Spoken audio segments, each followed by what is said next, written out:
मोजांथार सम आरो खाबुखौ जोंनो होनायनि थाखाय 96थि BBCA नि बोसोरारि जथुम्मायाव नोंथांमोनजों लोगोसे दिनैनि आर'जआव दान्दिसे सम बाहागो लानो मोननायनि थाखाय गिबियावनो आङो BBCA नि मानगोनां आफादगिरि गाहाय नेहाथारिजों लोगोसे गासै दैदेनगिरिफोरनिसिम आरो बे जथुम्मानि बुंथिगिरि आलासि जेसेबां दङ जोंनि पास्टरफोर रेभारेन्डफोर गिर्जानि गुबुन गुबुन बिबान मावग्रा दैदेनगिरि नोंथांमोन ख्रिस्ट'नि थैजों बायजाखानाय बिमा बिफा बिदा फंबाय बिब' बिनानाव बयनिबोसिम गिबियावनो आंनि खुलुमनाय सिबिनायखौ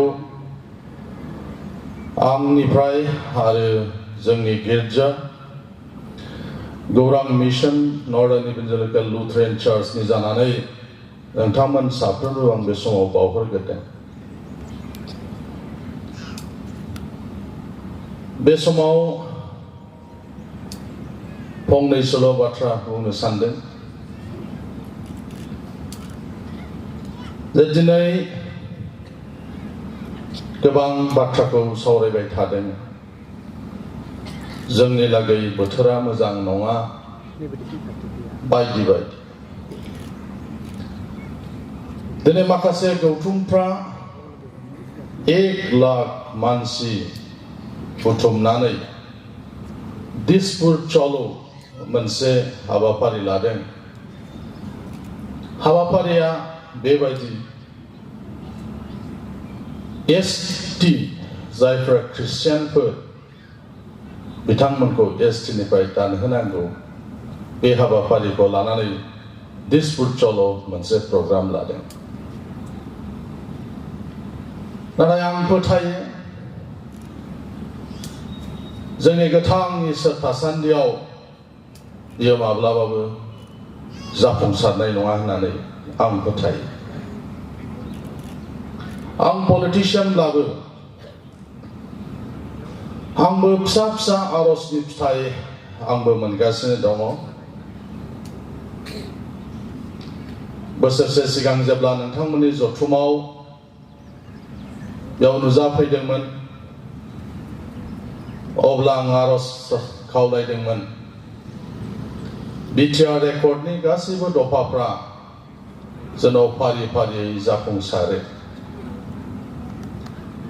गोबां मानसिफ्रानो सानदोंमोन बियो सम्भब नङा।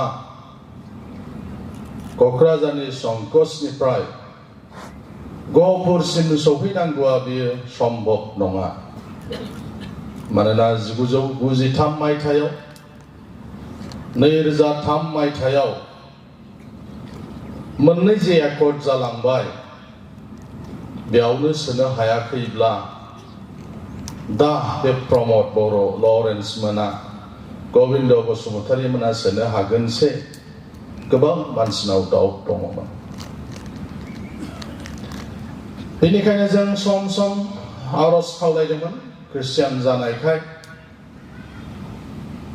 आंबो आंनि माखासे लोगोफोरखौ लानानै गहपुरनि मोनसे लुथेरान गिर्जायाव फास्टिं प्रेयाराव दंहैयोमोन। जिखुनु एनि हाउ एबार जाहाथे गहपुरसिम जोंनि सिमाया लावो। गुबुना जियानो बुङा मानो नाथाय आं ख्रिस्टियान जानायखाय सासे फोथायारि जानायखाय इसोरनि आशीर्बादजों गहपुरसिम सहैबाय होननानै आं फोथायो। बेनिखायनो नोंथांमोनखौ आं दिनै साबायखर बावनो सानदों। जायफ्रा गोलाव सम आर'जआव दङमोन बिथांमोनखौ आं साबायखर बावो। जोङो बेबायदि लुबैयो दिनै आर'ज खालामगोन फिथाइखौ जोंनो गाबोन नांगौ। गोबां जों बिदि सानो आरो बिनिफ्राय जों नार्भास जायो माथो बिबाबो मोना बिबाबो मोना। मोनफ्रोमहाबो सम थायो। आबाद मावोबा दिनै आबाद मावगोन गाबोननो बिबार बारगोन फिथाइ थायगोन मोनगोन बिदि मालाबाबो जाया। जों आबाद मावनांगोन इसोरनि आशीर्बाद मोनोब्ला आबादा मोजां जागोन, मोजां बिबार बारगोन, मोजां फिथाइ थायगोन, मोजाङै मोनगोन आरो बेखौ जोङो मोजाङै न'आव बुथुमनानै लाबोनो हागोन। थ' बेनिखायनो दिनैनि बे समावबो नंगौ बे बोथोरा जोंनि थाखाय गोब्राब, अब्लाबो जों फोथायो इसोरा जोंखौ नायगोन। जोङो दुरबल आसामाव जोङो ख्रिस्टियानफ्रा गोबाव बोसोर जाबाय, जों दाबो 10% बर' ख्रिस्टियानफोर दङ। जोंनि फोथायनाया दुरबल होननानै जों बुंनांगोन। माबा मोनसे जायोबासो जोङो इसोरखौ नागिरो आरो जोंनि फोथायनायफोरखौ जों गोगोम खालामनो नाजायो।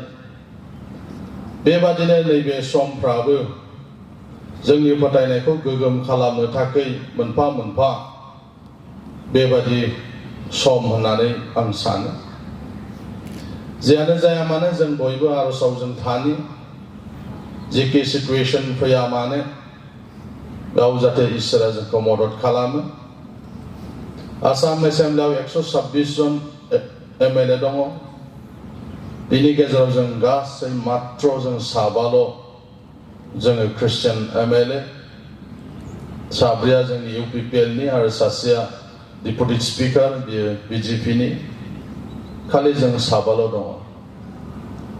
एसेम्बलिफ्राव बियो जुदि रायखांजानाय जायोब्ला, जेरै दा पार्लामेन्टआव रायखांदों सोरबा MPआ, बे एजेन्डाफ्रा फैगौ मार्च दाननिफ्राय जानो गोनां जे एसेम्बलि सेसन दङ, बेफ्राव जुदि रायखाङोब्ला जों जाहाथे बाथ्रा बुंनो हायो। जों ख्रिस्टियानफोरनि जानानै एज ए स्पक्स पार्सन बाथ्राफोरखौ बुंलांनो हानाय बायदि नोंथांमोननि आं आर'ज लुबैदों।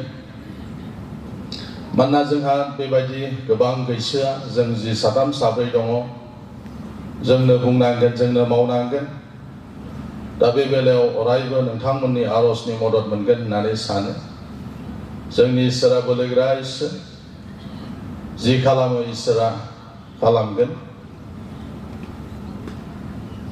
बयनिबो खाथियाव बे मोनसे आर'जखौ दोनदों। हारियाव एना-एनि फोजोबस्रांनायनि थाखाय, गोजोन लाबोनो थाखाय जों ख्रिस्टियानफ्रानो आवगायनांगोन। नंगौ जों मोजोमसेल', किन्तु जोंनो बे खामानिखौ इनिशिएटिभ लानांगोन। दिनै ड्राग्स, जुवा बायदिसिना जागासिनो दङ। हौवासाफोरल' नङा, हिनजावसाफ्राबो। सानबासो सिगां क'क्राझाराव हमजादों सासे हिनजावसा, 22 बोसोरसोनि गथ'। बे गावबो ड्राग्सबो जायो आरो ड्राग्सबो फानो। जोंनि समाज बेबस्थाफ्रा बेबायदि जालांदों। दा बेफ्राव जोंनि ख्रिस्टियानफ्रा, जोंनि इउथ कमिटिफ्रा, जों जाहाथे मोनफा मोनफा एजेन्डा लानानै जों जाहाथे खामानि मावनो हायो। जोंनि इउथ्स, जोंनि कमिटिफ्रा सोलोंथाइखौ लानानै जाहाथे जर होयो। दिनै जोंनि गेजेराव गोबां गैया। IAS IPS जोंनि ख्रिस्टियानफोरनिफ्राय मुं खारिनो थाखाय IAS IPS जों नागिरा मोना, 10 साबसे सानै बर' मानसिफोर दङ। गोबां ACS अफिसार गैसोआ, जोंहा सासे सानै दङ। जोंनि इन्स्टिटिउसनफोरखौ खांनो बानो थाखाय जेरैबायदि जोंनो दरखार दङ, बेबायदि जोंनाव गैसोआ। हिउमेन रिसर्सनि थाखाय जों जाहाथे सानो, जोंनि इउथ कमिटिफ्रा आरो बेफोरखौ जोंनि गागि आफादफ्रा जाहाथे मदद खालामो, बे फारसे जोङो सानलायनायनि सम फैदों। सोलोंथाइ थायोब्ला, जोंनि गेजेराव गिदिर गोलाव मानसिफोर थायोब्ला, गिदिर मानसि IAS IPS थायोब्ला गोबां बिथिङावनो मदद खालामो। दिनै जों गोबां जेरावनो थाङा मानो बायदिसिना खोथाफोरखौ जों खोनासंनो गोनां जायो। दिनै मोनसे एजेन्डा लानानै जिहेतु सासन खुंथाया खालामगासिनो दङ, बिसोरो जेरावबो गावनि मानसिफोरखौ थिसनो। दा बेनिखायनो जोंहा जुदि गोबां थानायब्ला अफिसारफोर, गुबुन गुबुन बिथिङाव खामानि मावग्राफोर, अब्ला जोंहा मदद जायो।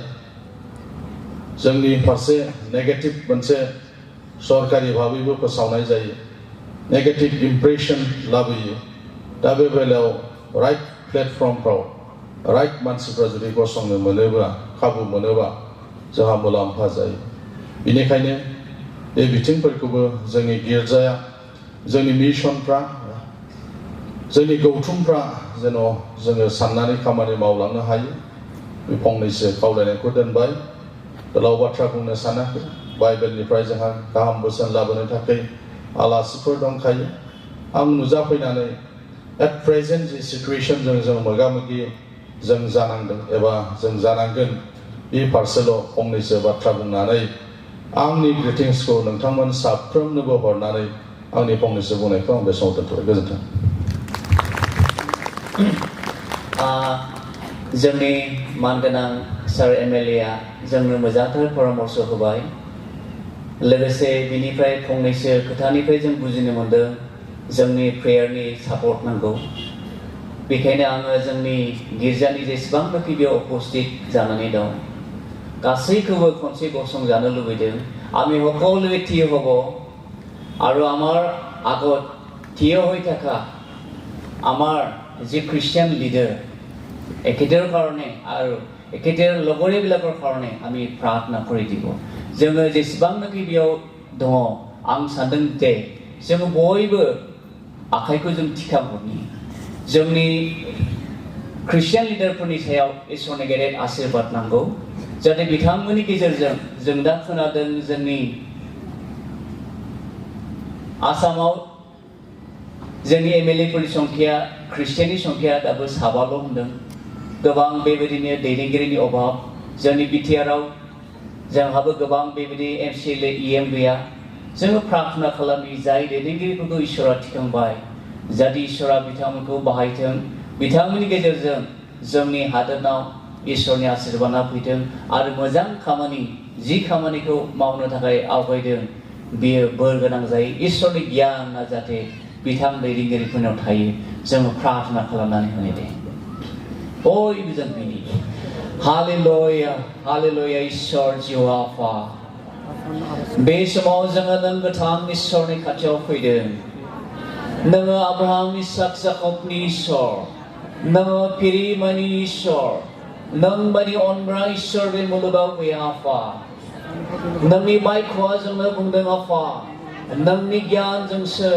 नोंनि बोरजोंसो आफा जोङो हादरखौ दैदेननो हायो आफा जोङो नोंनियाव प्रार्थना खालामदों आफा जेरैबादि नोङो सल'मननो गियान होदोंमोन मानोना सल'मननि हास्थायनाया बेनोमोन आफा नोंनि गियानखौ मोनोब्लासो रायजोखौ सान्थियै सासन खालामनो हायो रायजोखौ लुखांनायनि खामानिखौ मावनो हायो इसोर आफा जोङो नोंनियाव प्रार्थना खालामदों नोंनि बिसाज्ला जोंनि मानगोनां एमएलए बिथांनि जिबनाव नोंनि जोबनो गैयै आशीर्बादखौ नों दान खालाम नोंनि डिवाइन विजडमखौ बिनि जिबनाव दोन क्रिटिकल टाइमाव राइट समाव राइट डिसिजनखौ लानानै खोथा बुंनो हानाय presence of mind presence of स्पिरिटखौ आफा नों बिनि जिबनाव दान खालाम बेजों लोगोसे जोंनि गासैबो ख्रिस्टियान दैदेनगिरिफोर एमएलएआनो जाथों इएमआनो जाथों एमसिएलएआनो जाथों गासैबोनि लागै जोङो नोंनियाव प्रार्थना खालामदों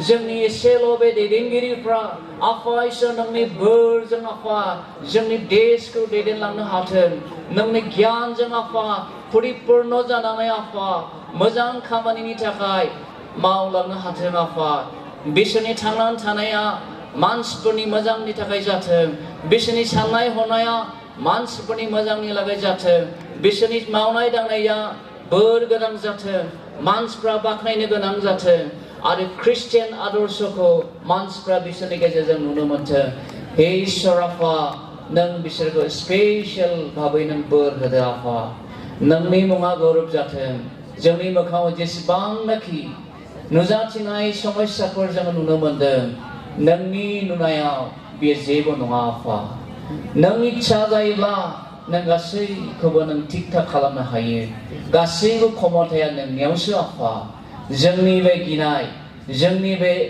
मोगा मोगि जानाय गासैखौबो जों नोंनि आथिं गुदियावसो होबाय नों नायदो आफा नों बानस'दो नोंनि आखायावनो नोंनि फिसाज्ला आरो गुबुन नोंनि फिसाफोरखौबो गथाय बावनानै जिसुनि मुङाव बियो आमेन आमेन अननानै बयबो जिरायदो